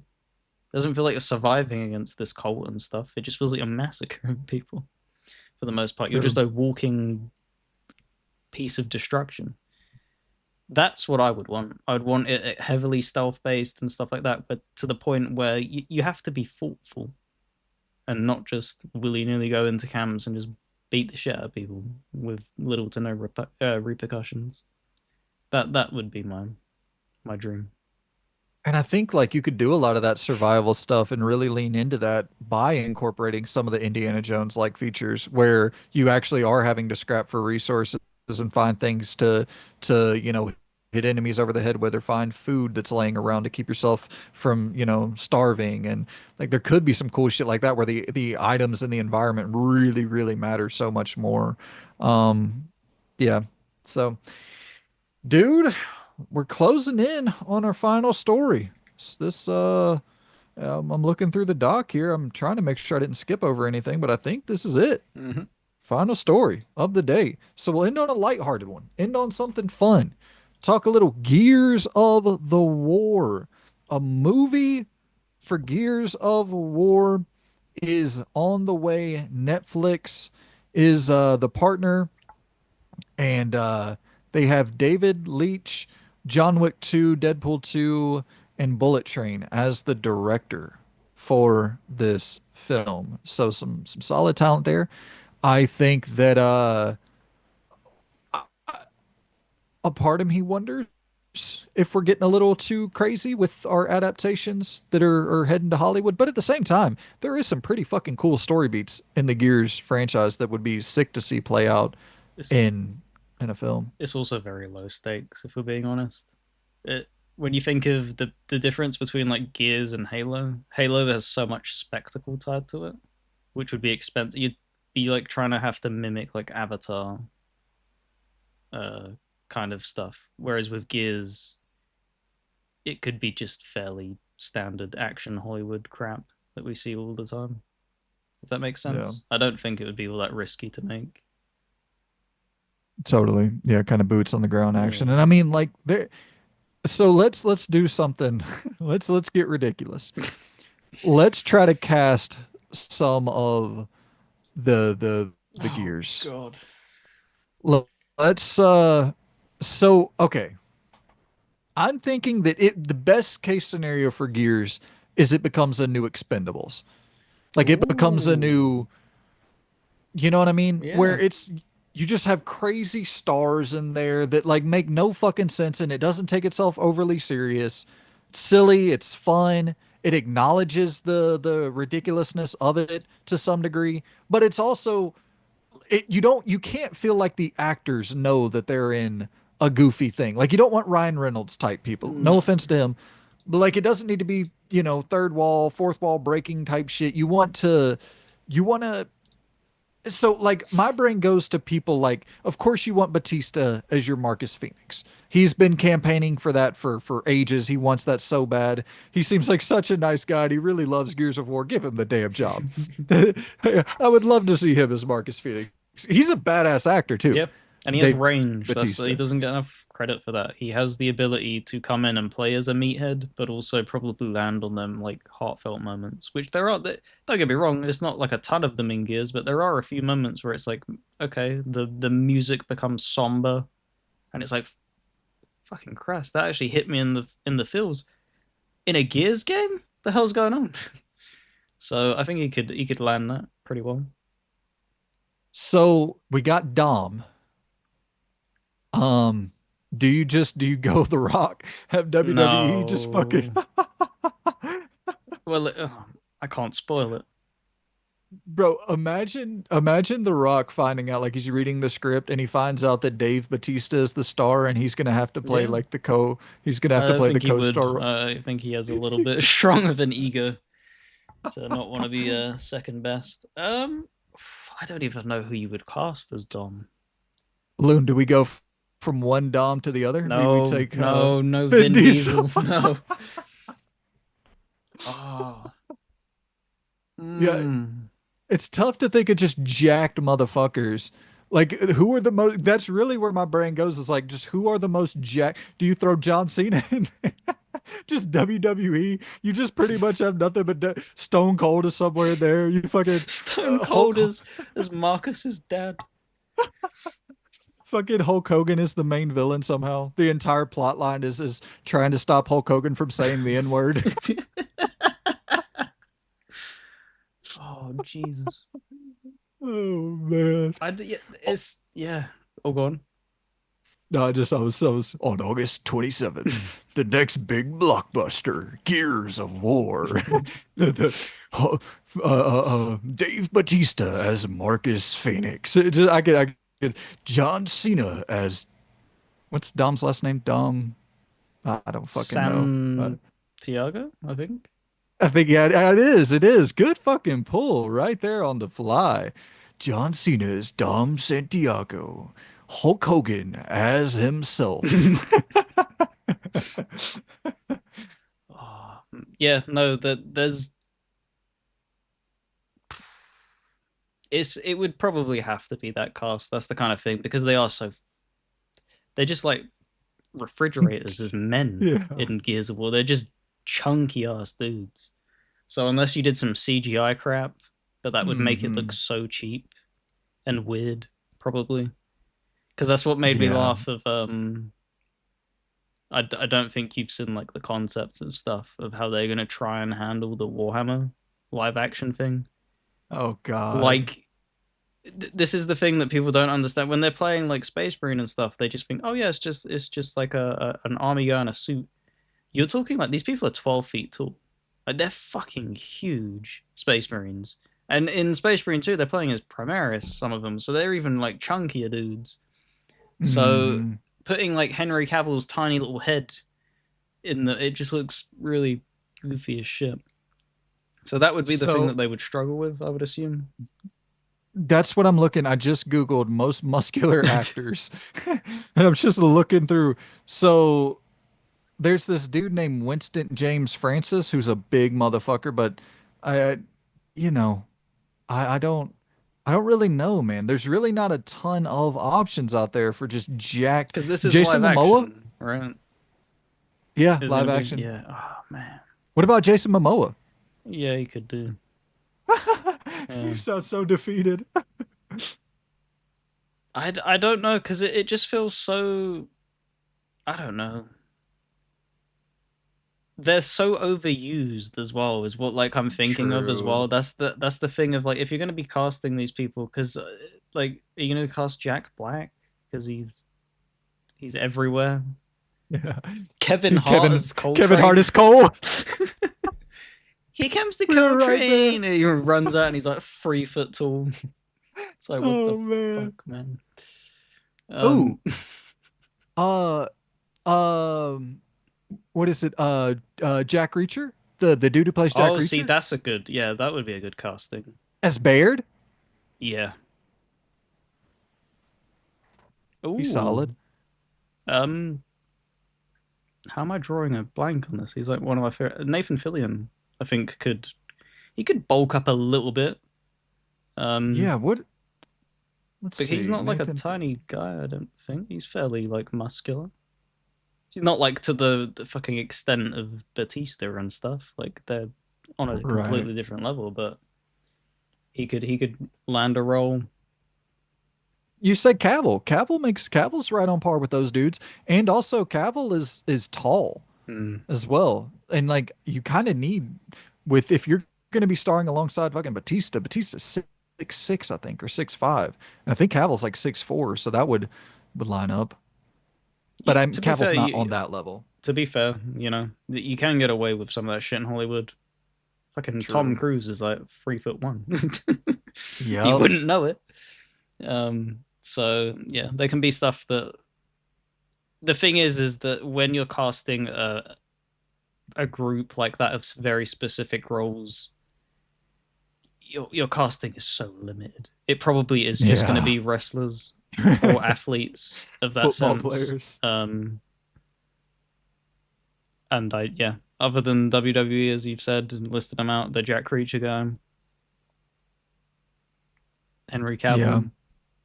Maybe Terry Crews. I mean, I know once again way played out as well for Cole. Michael J. White is kind of somewhat, but Michael J. White's not quite as jacked as a Terry Crews. But Michael J. Mm, White's a like a legitimate badass. yeah, it'll be interesting because it all depends as well on whether or not you're going young or old. Like, are we going with True. Gears of War 1 where they're older, or is this like E-Day? Are you trying to hit in that where they're much younger and stuff like that? That's, yeah.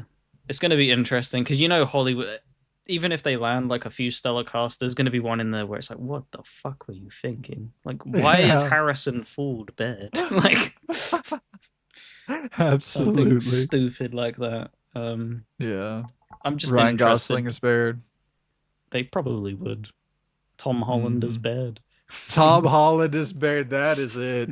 That's what we're gonna see. Tom Holland pop up as Baird. What if we just see him and he's just yoked though, like steroid juice dripping out his fucking earlobes, just yanked. What if Tom Holland just that would be so fucking funny. We just see Tom Holland bust onto the scene. He's like he goes away for like a year and he just busts onto the scene and he's just fucking testosterone leaking out of his nose holes. Because That would like Hugh be Jackman would have been like a really good casting. He's just getting. I think he probably could do it, but it's the type of thing of like why he kind of stepped away from Wolverine. Like it. really is taxing to maintain that level. Mhm. Oh my god, Arnie and Stallone. Oh, dude. What if like what if it's you remember the thing like in not to spoil anything, but how Gears 4 into 5 played out? hmm And what if like Stallone and Arnold are like old mm, Marcus Phoenix and like yeah, you get fucking old old I don't Baird. know. Yeah, I was about to but who Dolph Lundgren is old Baird. Yeah. Fuck yeah. Well, dude, that's What a wish that's a list. that's a f- that's a fun way to wrap up the show though. There was a lot of doom and gloom and a lot of negativity in there. It's always fun to wrap up the show with a positive story. And Gears of War, I think that'll be cool. I think we need more fun action movies like that are just you feel the testosterone leaking out of the screen. I'm down for more blockbusters like that. Yeah, it's the thing of like why I was never tough on them Resident Evil movies. They had no relation whatsoever to the games, and if you're going to be looking at it through the microscope of being faithful and respectful of the IP, absolutely not. No, it really wasn't. But it was fun. It was so stupid, and that's kind of thing of like, especially back then, gaming hadn't set itself like widespread as like some narrative cinematic masterpiece for most genres. I think they can go back to that when they're doing these movie adaptations. It doesn't need to be all serious. Like it's cool what they're doing with The Last of Us. Don't get me wrong, but I think it's try and make it enjoyable, man. Because when they're going to pick up the games as well, it's going to be like you want to follow that in with enjoyment. We don't need Yeah, everything to be so serious and stuff. When you're playing Fallout, you're not probably being serious. You're pissing around in that world in the same way that the show is the ghoul does with him. He's constantly quipping people and screwing with people and just being an absolute menace. So absolutely. yeah, Yeah. So here's to you, Gears. I hope that you have a successful launch onto the silver screen, and yeah, shout out to racist Hulk Hogan, the main villain that the Gears are gonna have to oh yeah, come together Dom. to. Oh yeah.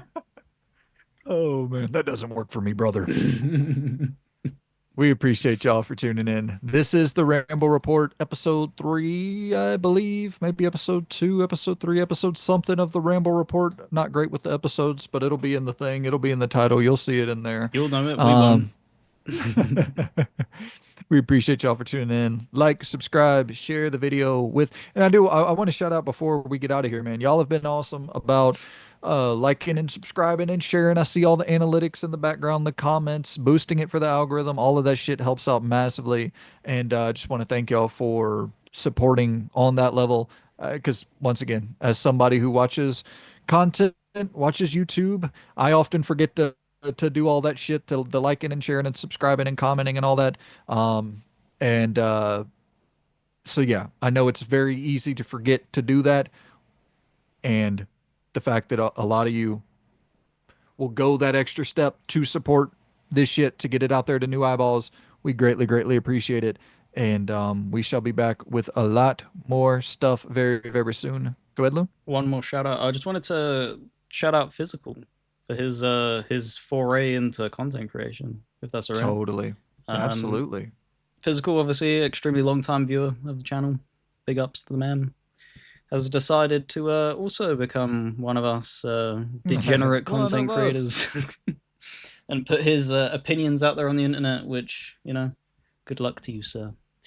And he started off Dave the Diver, diving into his thoughts on that and giving his opinions, and that was a really cool listen to. So yeah, I'll try and remember to link the channel in the description for this. And if not, like I said, long time viewer, it's most likely he's in the comments. You can probably find him under them. So yeah, Absolutely. go give that a And look. while we're shouting out, also shout out to Justin Parkhouse 8809. Uh I just fucking awesome. Dropped us a donation the other day and it really is that type of shit that you see the outpouring of support we get on this. We got such a super super small community, but it's a damn supportive one. And we greatly appreciate all of y'all so much for, just tuning in, week out. And yeah, we got a fucking excellent community here. I couldn't be more thrilled with the small niche community that we've built up and are continuing to build up. And I've seen some brutal damn comment sections and brutal communities, and I don't mind at all people disagreeing or having, that's totally fine, and I don't mind that at all. But 9 times out of 10, the comments and all that shit are just so supportive, so helpful, so constructive criticism, things that we can actually take to use to our benefit to improve the channel and shit like that. And Yeah, yeah, man, respectful debates. That's what yeah, we try and aim for when we're hitting with these topics and stuff. It's us going back and forth with our stuff, and it's so good when people also step in and present their views and stuff because that's what we welcome. That's the whole point. It's interesting to hear everybody's different takes on stuff. So it'd be interesting to see who they cast as Gears of War cast members. absolutely. And I think it's the thing too where y'all know that we respect y'all a shit ton. We respect one another, obviously, by the way we communicate. We disagree with a lot of shit, but we just respectfully bring it to the table and disagree. Like that's how conversation works. But I think that, the fact that we all like we just want to make shit for y'all. We want to make shit that y'all enjoy. Like that's our whole MO. There's literally no other mission objective here. There's no other goal we're trying to meet. We just want to make shit that y'all like. And obviously, ultimate goal is to make some money while doing it. I'm never going to lie to y'all and say that that's not a priority as well. But in the right now, it's still, I know it sounds crazy, we've been doing this for a while, but it's still very much in its infancy. We're still very much trying to figure things out and trying to find what we should do more of, less of, all of that. So that's why it is so fucking important just in this period right now specifically for the feedback and the interaction. And y'all have been providing that in spades. And unfortunately sometimes it doesn't pay off in high viewership and shit like that. Like Loon and I were looking before the show at the stats for that overrated or underrated game, which y'all seem to love. Supported the hell out of it, liked the hell out of it, commented a ton. I said, like, you can see the analytics. It got shared. Yep. It fucking, the watch time was high, the click through rate was high, and then just YouTube doesn't boost it. So it's like some of those things. It's when I see that y'all still do enjoy it, just even that little bit right there where it's like, I don't fucking care. We're going to keep doing that. And we're going to keep iterating on that because y'all seem to enjoy it. Even if YouTube tells me, no, this isn't getting fucking traction, it isn't getting viewership, it's like, nah, fuck that. I see, because I can see you guys, you individual people, opposed to just the wider number. So, yeah, I don't want to go on a full diatribe there, but thank y'all so much for all the support. And shout out to the guy Physical out there. He's creating. He's out there. He's out there doing his thing. So absolutely, we'll make sure to link to his channel in the description. And Loon, we got your channel in the description as well. And yeah, man, we appreciate y'all. And take it easy. We shall be back very, very soon. And yeah, have a good weekend. Take it easy, guys. See you soon. Goodbye. See you later.